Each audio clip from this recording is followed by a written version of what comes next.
તહેવારોમાં તમામ નાગરિકોની સુરક્ષાને ધ્યાનમાં રાખીને આજે વાહન ચેકિંગ આપવામાં આવ્યું છે.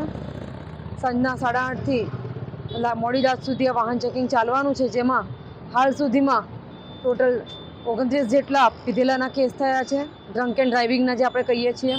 સાથે સાથે 8 પોઝિશનના પણ કેસ થયા છે અને મોડિફાઈડ સાયલેન્સરના, ત્યારબાદ નંબર પ્લેટ વગરની ગાડીઓ, આ પ્રકારના જે છે જે લોકો કાયદાનું પાલન નથી કરતા એના વિરુદ્ધમાં કાયદેસરની કાર્યવાહી કરવામાં આવી રહી છે. ગઈકાલે પણ આટલી મોટી સંખ્યામાં પીધેલાના કેસ થયા છતાં પણ અમુક લોકો પીને ગાડી ચલાવવાની હિંમત કરે છે અને એના કારણે અકસ્માતનો ભય રહે છે, બીજાની સુરક્ષાને પણ જોખમાય છે.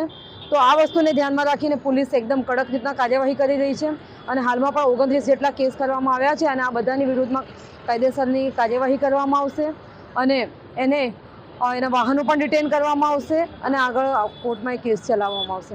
અમે તમામને ચેતવણી આપવા માગીએ છીએ કે દારૂ પીને વાહન ચલાવવું એ પોતાના માટે જોખમકારક છે જ, સાથે સાથે સાથી નાગરિકોની સુરક્ષા માટે પણ જોખમકારક છે.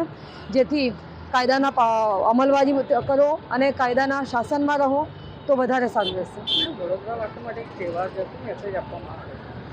તહેવારમાં તમામ આનંદ અમે આપ જોઈ રહ્યા છો, કોઈ પણ ફેમિલીને કે એને અમે ડિસ્ટર્બ કરી રહ્યા નથી.